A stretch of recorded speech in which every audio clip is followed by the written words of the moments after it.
Prazer imenso, né, ter essa oportunidade, essa chance, é a primeira evento de imersão que o Mises faz. Vocês não têm ideia da felicidade que todos os membros e todo mundo que organiza o Mises está em tê-los aqui. Eu fiquei muito triste ontem com a palestra do Bira, que ele falou sobre filosofia, falou sobre política, falou sobre economia e deixou de falar sobre o tema mais legal, né, das ciências humanas, né, ainda ciência humana, certo? Mais legal das ciências humanas, que é o direito, né? É a opinião totalmente enviesada, certo? Parcial de alguém que ama o direito, né? Eu vou falar de um livro, ou de um tema que tanto é tratado por Hayek, como é tratado, para mim, para o maior jurista que a escola austríaca já teve, chamado Bruno Leoni.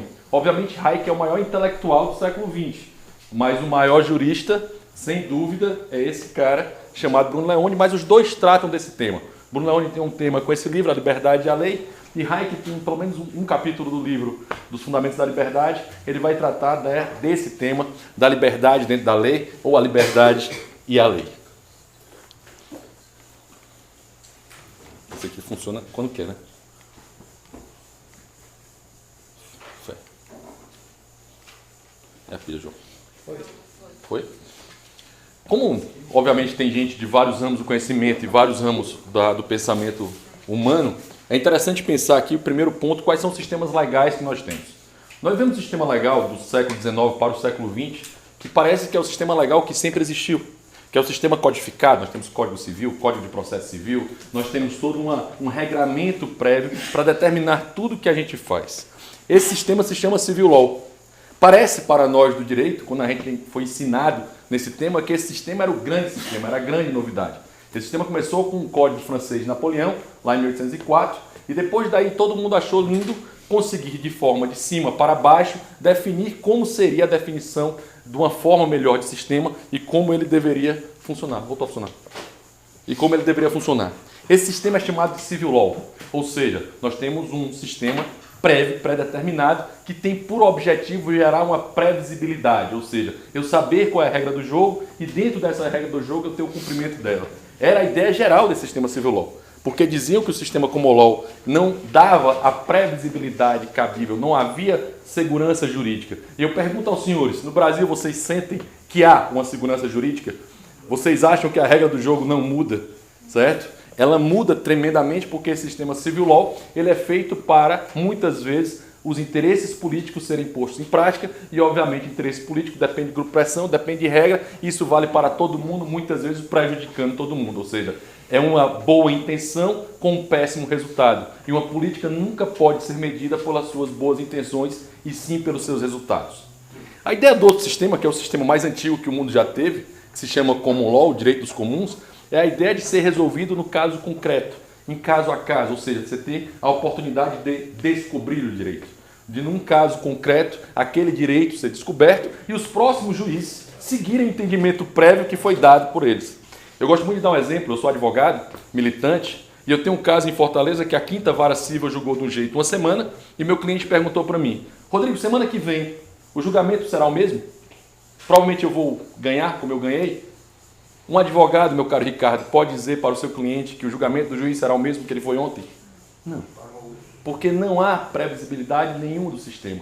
Os juízes do Brasil não respeitam nem os seus próprios precedentes, certo? Não respeitam os precedentes das cortes superiores. Não respeitam, não há uma organização e um sistema que funcione permitindo que a economia, que as pessoas no mundo real consigam saber o que vale a pena ser feito, ou seja, consigam viver dentro da moldura que a lei estabelece e dentro daquilo que está permitido, aquilo que não é proibido, está permitido. É muito difícil para o brasileiro saber se ele pode, por exemplo, dirigir ou não um Uber.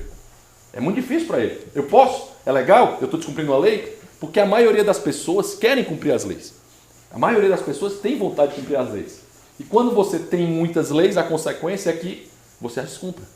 Quanto mais leis um país tem, mais corrupto ele é. Assim dizia Tácito. E essa ideia central vem lá de trás, e Hayek faz bem essa diferenciação de law e legislation. Né? Para não imitar o Jean, vou ficar no português, lei e legislação. Tá claro? Ou seja, nessa perspectiva de lei, eu vou colocar aqui o direito, né? Law, como L maiúsculo. Ou seja, nessa perspectiva de lei, o legislador nunca poderia entrar na vida privada. Ele nunca poderia entrar na sua vida privada e dizer, você pode fazer isso, você é obrigado a fazer isso, ou você está autorizado a fazer isso. A única coisa que o legislador poderia fazer era organizar o governo. E ele estaria na legislação. A única coisa que o legislador, os nossos deputados, vereadores, congressistas, eles nunca poderiam definir, por exemplo, que você não pode comer carne vermelha na segunda-feira. Lei de Teresina. Sabiam disso? Lei de Teresina. Né? Uma lei de Teresina foi vetada, mas foi criada uma lei para preservar o seu interesse, que você não poderia comer carne vermelha na segunda-feira. Ou, por exemplo, você não pode comer coxinha, porque tem muita gordura, certo? Ou estabelecer, por exemplo, que você teria que ter um kit de primeiros socorros no seu carro. Um legislador nunca poderia fazer isso e dizer, por exemplo, que você tem que ter um extintor de incêndio no seu próprio carro. Leis essas que foram criadas e foram revogadas porque, obviamente, elas eram absurdas, certo? E, meu Deus, a tomada. Nunca um legislador poderia definir qual é a tomada que você vai usar na sua casa, porque simplesmente ele não sabe, certo? Ele não tem como ter o conhecimento qual é a melhor tomada que você vai utilizar. O direito é muito parecido, deveria ser muito parecido com a ideia das leis econômicas, a lei da oferta e da procura, a lei da demanda. Ou seja, essas leis devem ser trazidas no dirimir um caso concreto e a partir dessa definição, da melhor descoberta, as leis melhores sobreviverão e elas serão aplicadas em casos futuros. Mas a tomada, a gente vive com ela até hoje, né? Sempre me diziam que só tinha no Brasil. Eu fui na Suíça no começo do ano passado. Existem 12 países que têm essa tomada, a Suíça e o Brasil. E mais ninguém. Tá? Obviamente, para quem gosta de economia, isso é rente-sing. Alguém vai estar ganhando muito dinheiro com isso, certo? Porque quando vale a pena ter a legislação para se beneficiar, as pessoas usam a legislação em seu proveito próprio. E isso tem acontecido dia após dia. É muito interessante que tem algumas coisas que são óbvias, como ordens espontâneas. Você pensa o seguinte, a moda é uma das ordens espontâneas mais fantásticas, que não tem propriedade intelectual, muda todo o tempo e se morre de ganhar dinheiro com ela. Até porque propriedade intelectual, principalmente patente, não funciona, nunca funcionou e nunca funcionará. Mas isso é uma outra discussão e que os objetivistas sempre sentem uma dor de cotovelo enorme ouvir isso. Certo? Né?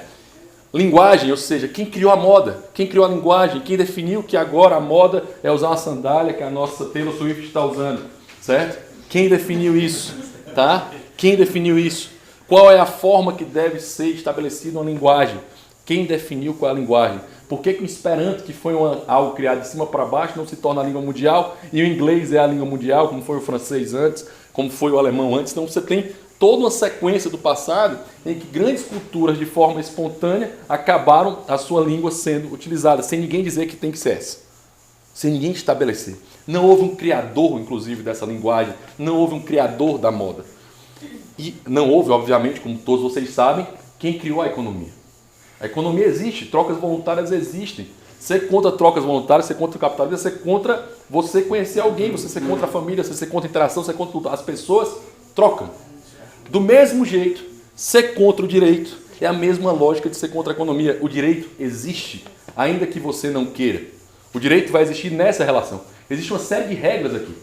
Isso é direito, certo? Existe uma série de definições sociais, prévias inclusive, de etiqueta, de forma, de como lidar, que isso também é direito, certo? O problema é que nós temos mega definições estruturais de direito e pequenas legislações. O problema é que a legislação passou a ser o direito.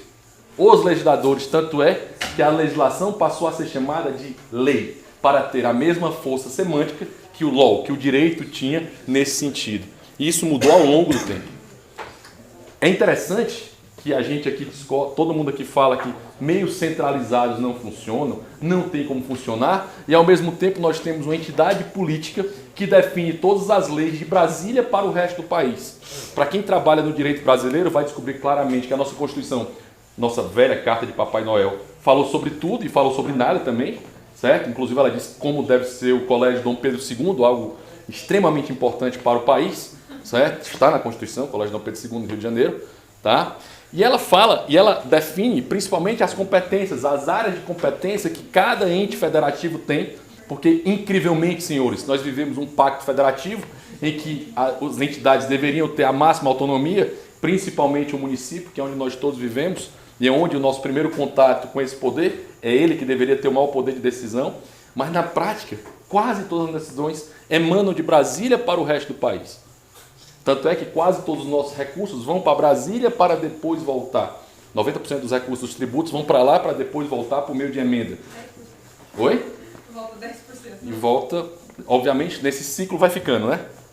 Vai ficando porque a burocracia vai travando esse valor. Não estou falando nem de corrupção, estou falando só de burocracia. O valor vai e demora a voltar muito menos, porque tem que pagar toda a infraestrutura para isso. E esse sistema jurídico centralizado, que é definido não por um caso concreto, que não é definido não por um juiz que descobriu melhor a aplicação do direito num caso concreto, né? Como as pessoas vão estar valendo. Porque pensa o seguinte, Núbia, muitas vezes duas partes, eles acham sinceramente que tem razão. Duas partes acham que tem razão sincera. E você olha para o caso e diz, eu sou juiz, o Bruno está aqui, é juiz do caso concreto, e duas partes, duas empresas acham, eu tenho razão, eu tenho razão. Isso vai acontecer em qualquer sociedade. Nós vamos precisar de direito, de justiça, de juízes, de advogados em qualquer sociedade. Porque as pessoas vão ter conflitos e a forma mais pacífica de se resolver conflitos é por meio de uma decisão judicial. Mas essa decisão judicial ela deve ter um fim, pacificar a sociedade e trazer uma coisa chamada de previsibilidade. Essa seria a ideia central. Porque o que acontece hoje com a atual legislação que nós temos são grupos de pressão definindo como vai ser o seu melhor direito. A novidade última agora da nossa Constituição, uma das últimas emendas constitucionais, é que nós vamos ter direito a transporte. Toda vida, tem na Constituição, artigo 6, direitos sociais. O direito a transporte. Pode ter certeza que todas as vezes que o Estado disser que você tem um direito, você pode ter certeza que aquilo ali vai ser muito caro e pouco eficiente. Educação, saúde, segurança, certo? Você pode ter certeza que vai haver uma coincidência extrema entre o direito que o Estado diz que você tem, certo? Principalmente direitos que você precisa pagar, alguém paga por eles, e o direito que você, de fato, recebe, o serviço que você recebe. Porque, como diria bem Bastiat, todos querem viver às custas do Estado, mas esquece que o Estado vive às custas de todos. Não tem jeito. Uma das coisas que acontece nessa definição é o legislador achar que pode definir o que é melhor para você. Toda vida que alguém definir o que é melhor para você, pode ter certeza que ele não vai conseguir, porque isso vai ser uma tremenda arrogância fatal, porque a definição de felicidade é algo intrinsecamente pessoal. Só você vai saber o que é melhor para você mesmo. Então a legislação deveria se limitar, no máximo, a organizar instituições e permitir que o indivíduo faça aquilo que ele quiser da sua vida, desde que limitando pela propriedade do outro. Essa seria a forma ideal de funcionamento. Só que isso não traz voto. Isso não dá voto. Isso não soma. Isso não torna o juiz um cara bonzinho. Né? Porque você vai ver vários juízes, eu vou falar isso mais na frente do direito à saúde, que os juízes, quando dão a liminar para alguém fazer um tratamento de saúde que gasta 1 milhão, quando vale 1 milhão para todo mundo, esse cara diz, eu salvei uma vida. Você não salvou uma vida, você salvou um e matou 1 milhão. Provavelmente você fez isso, certo? Porque você não sabe o efeito não intencional daquela sua decisão. Porque isso é uma baita arrogância fatal e chegou numa das piores constituições que esse país já teve. Disparada, a tal da Constituição Cidadã, que para mim é uma carta de Papai Noel. Né? Você pede tudo, você diz que você quer tudo e obviamente você não tem como pagar. É aquilo que Roberto Campos chamou de Constituição inflacionária e Antônio Paim chamou de Constituição estagflacionária. Né? Altos juros e baixo crescimento, que é exatamente o que nós estamos vivendo hoje. Aquela mega inflação que nós tivemos no começo da década de 90, sem dúvida, é ocasionada por uma péssima legislação, por uma péssima norma, que é essa Constituição que a gente teve. Rodrigo, mas ela é toda ruim? Ela é toda ruim, não. Ela tem uma coisa boa. Ela tem lá o artigo 5º que fala que vida, liberdade e propriedade são direitos individuais e esses direitos individuais são cláusulas pétreas que não podem ser revogados, certo? Só os direitos individuais nesse sentido, não os direitos sociais. Mas para nós, nessa definição de vida, liberdade e propriedade, o que nos chama a atenção como austríacos é exatamente a ideia de liberdade.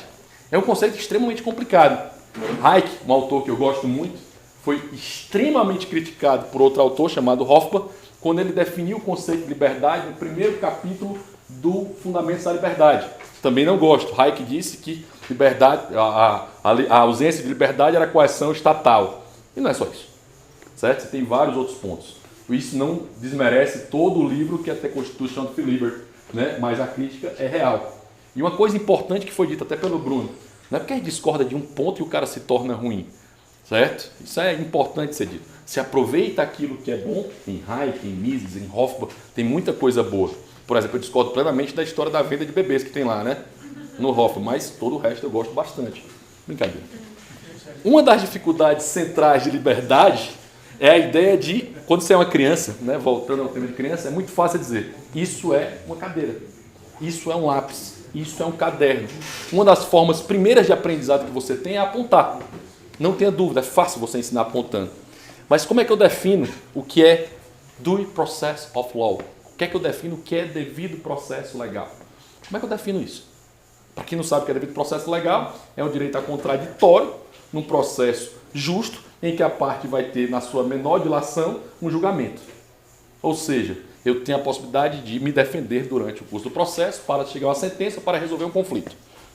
Essa é a ideia central do devido processo legal, né? É uma ideia liberal, totalmente liberal.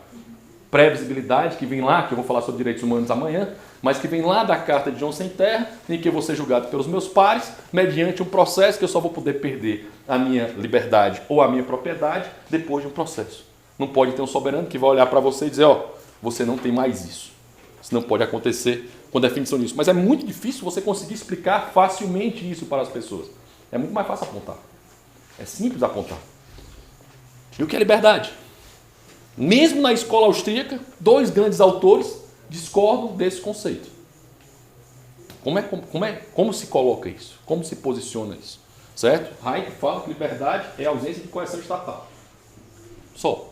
Hoffman diz, não, pode ser muito mais do que isso. Né? Alguém pode ser preso por outra pessoa e pode perder a liberdade nesse sentido. Né? Você não tem liberdade econômica, você não tem liberdade civil, você não tem liberdade individual. Na minha concepção, você não tem meia liberdade. Ou seja, você tem liberdade jurídica ou política e não tem liberdade econômica, você não tem liberdade. Ou ninguém é meio preso. Quem é meio preso é meio livre. Quem é meio livre é meio preso. Não tem jeito, não existe meia liberdade. Dessa forma, foi extremamente interessante como a turma socialista conseguiu usar da semântica, e o professor Alberto Oliva demonstrou isso muito bem, falando nos dicionários, como conceitos mudaram, como a forma de conceitos mudaram. Todo mundo aqui sabe que inflação para os austríacos é fácil, né? Inflação é expansão monetária, né? É fácil, é básico. Mas você pegar no dicionário, no Roés, ele vai dizer que inflação é quando determinado produto aumenta de preço, né? Inflação de preço, né? Que é o que vai acontecer. Se você perguntar para a turma em geral, vai dizer, não, inflação é quando aquele capitalista do mal dispara o preço do tomate, certo? Isso é inflação. E é óbvio que isso nunca foi inflação, nem nunca será inflação, certo? Inflação é aumento generalizado de preço por expansão monetária, tá? Isso foi um conceito, isso era claro no século XIX e no século XX isso foi mudando. É impressionante se você ver os dicionários como isso vai mudando. Assim como vai mudando o conceito de democracia. Notem que todo regime totalitário usa democrático no seu nome. República Democrática da Alemanha, certo? República Democrática da União, dos Soviéticos Unidos, né? República Democrática de Cuba, República Democrática da Coreia do Norte. Todos eles usam essa expressão, tá? Para dizer que são muito democráticos, tá? Isso foi um conceito, uma mudança de nome. O que é democracia? E aí um tal de George Orwell, ele trouxe a ideia de duplo pensar, de nova língua, né? É uma ideia extremamente útil para você mudar conceitos que eram pacificados, petrificados, para conseguir trabalhar nisso. Só que o direito tem uma força muito maior do que isso. Hayek fala que a melhor forma de você implantar o socialismo é por meio da legislação. É a melhor forma de se implantar o socialismo. Porque você implanta de cima para baixo, muitas vezes é aquela história do sapo que está na panela fervendo, mas não sente que está morrendo enquanto a panela está fervendo, só depois que ele morre. É exatamente como se dá a implantação do socialismo por meio de legislação, que é o que a Venezuela está vivendo lá, e por meio, muitas vezes, de votações democráticas, certo? Que o diga as várias eleições que Hitler teve, certo? Foi tudo democrático, tá? Foi democraticamente se tornou um ditador. Nessa ideia, guerra é paz, liberdade é escravidão, ignorância é força. Ou seja, são conceitos que foram extremamente modificados para que fosse justificar a forma de atuação por meio do direito, por meio da legislação e como isso foi aplicado. E a forma pior que isso vai aplicado, eu vou já falar disso, é uma coisa chamada de ativismo judicial. Isso é uma das coisas, um dos maiores cânceres que o direito tem, que ele gera uma imprevisibilidade tremenda. O que aconteceu com isso tudo, né, dentro dos direitos sociais, que eu vou falar amanhã, que são esses direitos de transporte, saúde, educação, são direitos que, em tese, alguém paga por eles, e obviamente nunca poderiam ser direitos, é que a liberdade que prega somente a liberdade de obrigar, aí aquilo que a Patrícia falou ontem sobre escravidão, né? É a liberdade de obrigar outras pessoas a fazerem o que jamais fariam se fossem livres para escolher por si. Ou seja, se eu pudesse escolher, provavelmente eu não faria aquilo, a não ser que eu seja obrigado, que é o que acontece muitas vezes.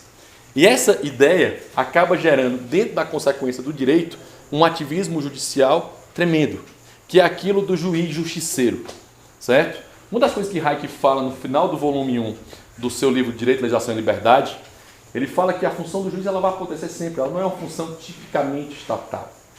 Ela é uma função que ela vai acontecer não para o juiz beneficiar o Estado, não para o juiz estar ali. Ele está ali para tentar resolver um conflito entre partes e resolver essa demanda. Não preocupado em quanto o Estado vai perder, em quanto ele vai ganhar, qual vai ser a consequência financeira disso. A última preocupação do juiz deve ser essa. E é isso que ele fala, o juiz não é, ele pode até ser pago pelo Estado, mas ele não está ali para servir ao Estado. Certo? Isso é uma coisa bem complicada. Esse cara, Anton Menger, né? Não sei se ele é parente do Karl Menger, mas eles eram contemporâneos. Ele falava que havia duas formas de implantar o socialismo rápido, como eu já falei, pela legislação e por meio de decisões judiciais. Só para vocês terem ideia, existe um cidadão em São Paulo, que recebe 1% do orçamento da saúde de São Paulo todinha. Um cidadão, certo? Ele recebe 1% do orçamento de saúde de todo o município de São Paulo. Isso acontece porque esse cara precisa de um remédio. Esse remédio custa, por mês, 5 milhões. A cada mês o remédio existe, não está sendo fabricado no Brasil, o remédio tem que ser importado. Ele recebe 5 milhões, mas ele vive. Né? Ele vive. E uma das consequências da vida que muitas vezes o juiz justiceiro esquece é que as pessoas vão morrer. Não tem jeito. Né? Não tem jeito, as pessoas vão morrer. O que acontece no orçamento público é que recursos são escassos. Incrivelmente, tá? É uma novidade imensa para a maioria dos políticos. Eu tenho R$1 milhão para fazer o orçamento do município de Baturité, cidade que meus pais nasceram. Certo? R$1 milhão. Se eu uso R$1 milhão para o Bruno, eu não vou usar R$1 milhão por todo o resto das pessoas. Então, se eu estou salvando ele, provavelmente eu estou matando alguém. Um exemplo clássico disso, de bondade, é quando se pede leito de UTI. O Brasil, pessoal, para um sistema tanto privado como público, até porque o privado hoje é praticamente público, com tanta legislação e de regulações absurdas que tem, o nosso sistema hoje está todo lotado. No Brasil inteiro, se você procurar leito de UTI hoje, você não consegue. Em qualquer grande cidade brasileira, não há leito de UTI. Se você for na minha cidade, que é Fortaleza, hoje não há leito de UTI. Eu afirmo isso, eu tenho medo de errar, é uma aposta que eu não faço. Não há leito de UTI. No Rio de Janeiro, eu tenho certeza que não há leito de UTI hoje. Não há. O que acontece muitas vezes é porque as pessoas não têm o direito à saúde. O cara não conseguiu leito de UTI, ele está no hospital. Os médicos não colocaram ele no leito de UTI, porque não tem como colocar. O cara entra na justiça e pede para ser colocado no leito de UTI. O juiz está aqui do outro lado com leito de UTI. Ele diz, se eu não colocar esse cara no leito de UTI, ele vai morrer. Certo? Caso real. Fortaleza, fizeram esse julgamento. Chegou lá em Fortaleza, chegou no juiz. E o juiz disse, beleza. Leito de UTI, deferiu. O oficial de justiça foi cumprir a ordem, chegou no IJF, do Zé Frota, que é o hospital municipal da cidade de Fortaleza, chegou no hospital e o diretor do hospital foi receber, porque era sob pena de prisão, se ele não cumprisse a ordem, ele chegou para falar e disse o seguinte, faça o seguinte, oficial de justiça, escolha quem vai morrer. Estava na sala com 10 pessoas, todos na UTI, você pode ficar à vontade, não, eu tenho que colocar esse cara na UTI. Então vamos fazer o seguinte, você escolhe qual dessas 10 pessoas vai morrer agora, porque eu não vou escolher. Porque a decisão, como eu disse, o recurso é escasso. E isso vai volar dentro da ideia de bondade das pessoas, o politicamente o velho discurso fofo. Né? Temos que dar saúde a todos. É uma política de boas intenções e péssimos resultados. Você tem soluções para isso hoje. Clínica sim, você tem hoje o Doutor Saúde aqui em São Paulo, você tem várias soluções que acontecem e estão funcionando. Só que o sistema de saúde brasileiro, por exemplo, foi extremamente regulado para ele ficar tão ruim como está o serviço público. Pode ter certeza, quando o serviço privado é muito melhor que o serviço público, se começa a regular. Quando de Hegel tinha uma frase que ele dizia que se algo está se movendo, regule. Se permanece, se continua se movendo, tribute. Se para de se mover, subsidie. Né? Se o cara está morrendo, é um absurdo. Que é exatamente o que acontece com tudo aquilo que funciona para os políticos. Porque eu corto as pernas e lhe dou a muleta para dizer, estou lhe ajudando. E no direito isso é muito fácil de ser feito, porque o direito consegue determinar onde os recursos vão, para onde eles irão. Que é exatamente o que acontece nessa ideia de direito tem custos, incrivelmente, direito tem custos, ou seja, tudo aqui de saúde. Eu estou falando de direitos humanos, não, tá? Estou falando de direitos que não são humanos, estou falando de vida, liberdade e propriedade, certo? Estou falando daquilo que não são direitos, que é aquilo que eu vou, minha matéria, meu tema de amanhã, que é direitos humanos fundamentais na perspectiva austríaca.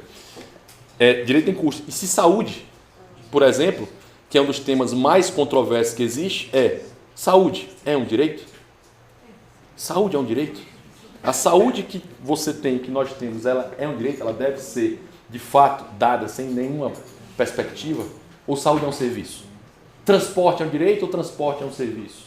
Educação é um direito ou educação é um serviço? Você já deve ter visto aquele slogan assim, educação não é uma mercadoria.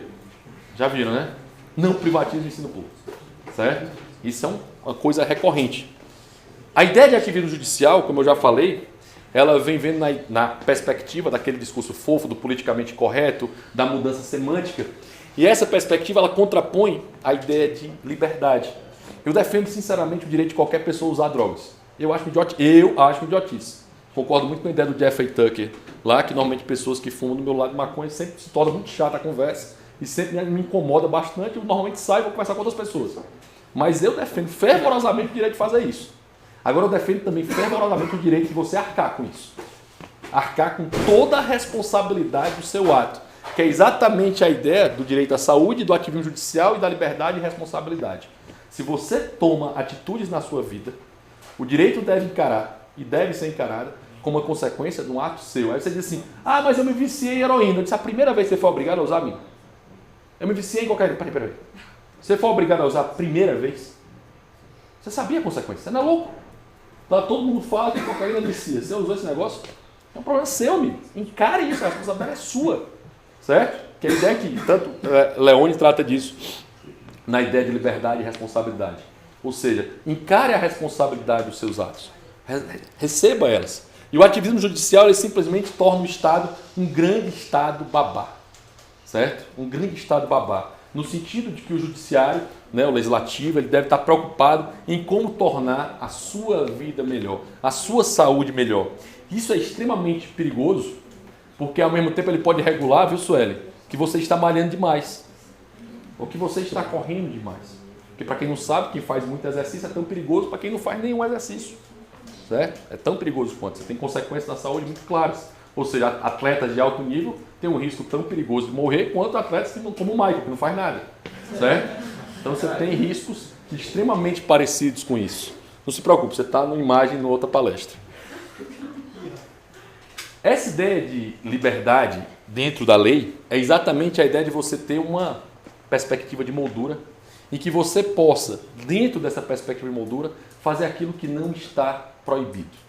Fazer aquilo que o direito não diz, só isso não pode. Ou seja, você não pode matar alguém. Você não pode roubar a propriedade de alguém. Você não pode ser obrigado a ajudar alguém. Tudo aquilo que não pode. Aquilo que não pode, você pode fazer. Aquilo que não é proibido, ele é permitido. Essa é a principal ideia de liberdade dentro da lei.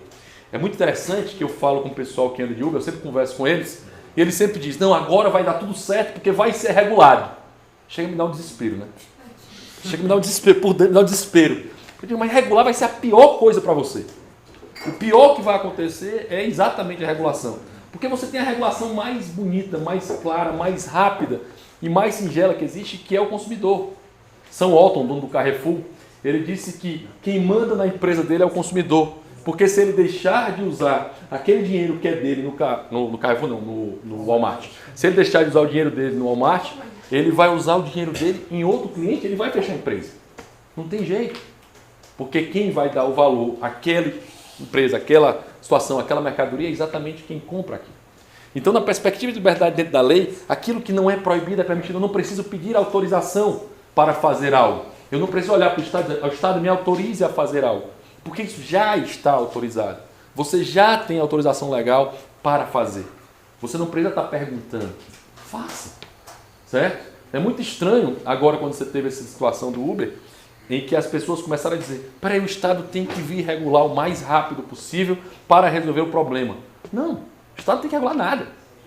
Quanto mais leis, mais difícil para o novo entrante. Eu acho muito interessante quando eu discuto para um socialista, ele diz o seguinte: mas nós temos que regular. Aí eu paro para a pessoa e digo o seguinte: você acha que quem é beneficiado com muita regulação? O pequeno, você defende o pequeno, certo? Você defende o bodegueiro, o cara que vai começar, defende o cara lá de baixo, não é verdade? Aí a pessoa: claro que defende a pessoa. Eu sou contra os grandes empresários, capitalistas do mal. Eu sou contra isso. Aí eu disse: pois vamos aqui. Se eu tiver muita regulação, se eu tiver muitas leis, se eu tiver muita burocracia, quem é o beneficiado? Quem é o beneficiado? O grande ou o pequeno? Quem é que consegue aguentar a burocracia? O grande ou o pequeno? Eu sempre digo, quando eu dou palestra, que o rico se defende. O rico consegue se defender. Ou ele vai embora, que é o que está acontecendo com muita gente agora. Ou seja, ele ainda consegue se defender. Ele tem soluções para isso. Quem não consegue se defender é o cainha que está lá tentando vender coco na praia e chega a fiscalização, não só de forma completamente absurda e ilegal, não só multa o cara, como apreende a mercadoria do coco e leva a mercadoria do cara embora. Isso é completamente absurdo, certo? Porque simplesmente não há uma autorização, um alvará, uma concessão, uma permissão para que esse cara possa funcionar. Ou seja, não há o poder político usando por meio do direito e determinando dentro do direito como isso vai funcionar. E muitas vezes há juízes e há decisões judiciais gastando dinheiro que nem o Estado, nem você, nem ninguém tem. Quando, por exemplo, você tem um tratamento, você tem uma doença rara, nova, só o Pedro tem, e o Pedro descobriu que há um medicamento no Canadá que vai resolver o problema do olho dele, que está com essa doença. O Pedro entra com ação na justiça e pede para que esse remédio seja dado para ele. O juiz disse: beleza, com certeza, o Pedro tem que ficar com o olho bom. É um direito à saúde, certo? E ele defere esse pedido. Nesse momento, trazendo a lógica do Bruno sobre ideia política, você está ferindo toda a ideia de orçamento estatal. Alguém que não tem o conhecimento do grosso do orçamento político estatal define numa baita arrogância fatal que o orçamento para o seu olho é mais importante do que a aspirina que é dada para o filho ou o leite especial que é dado para a criança que tem lá. Ou seja, o juiz vai além do ativismo judicial e define como isso vai ser implantado. Cara, isso é feito hoje numa escala absurda. Muitas vezes os recursos que eram para ser usados para a saúde funcionar não vão. Na minha cabeça vai antes, tá? Era para privatizar tudo, certo? E deixar que a iniciativa privada resolver esse problema e deixar o dinheiro no bolso das pessoas. Porque isso vai baratear tremendamente o custo. Não tem jeito, certo? Essa seria a minha solução. Mas na situação atual, no que a gente vive hoje, não só se diz respeito ao orçamento público, como há uma baita arrogância do juiz definir o que é mais importante na prioridade para eles. Ou seja, o teu recurso que vai tu receber sozinho, toda essa população que está aqui não vai receber nada. É como se eu definisse aqui: o Pedro precisa comer muito mais de todo mundo, então vamos jogar toda a comida para você e ninguém aqui mais come. É exatamente o que os juízes fazem na arrogância fatal do ativismo judicial. Tudo isso, pessoal, tudo isso é resumido em Rules of Law. Tudo isso é resumido em Estado de Direito. Tudo isso é resumido em Império da Lei. A ideia de Império da Lei não é a ideia de Império dos Homens. Exatamente essa modificação de eu definir que a legislação que está aqui não só vai se aplicar a mim, mas como vai se aplicar a quem governa, a quem está lá, a quem decide, certo? Ela vai se aplicar para todos de forma igual. Como o Hayek sempre diz, há uma diferença extrema em querer tornar as pessoas iguais e tratá-las iguais. O tratamento igual, direito de igualdade, é uma ideia tipicamente liberal. Igualdade perante a lei. A regra que vale para mim é a mesma regra que vale para você. É assim que deve acontecer. E nessa ideia de Estado de Direito, é a ideia de permitir que eu tenha uma situação de previsibilidade dentro da lógica do direito. Para permitir que lá na ordem econômica, as empresas, as pessoas, a ação humana, ela possa acontecer sempre na lógica da vida, de 9 para 10. E nunca de 10 para 9. Ou seja, eu sempre saí do estágio de menor bem-estar para o estágio de menor bem-estar para o estágio de maior bem-estar. E não o inverso.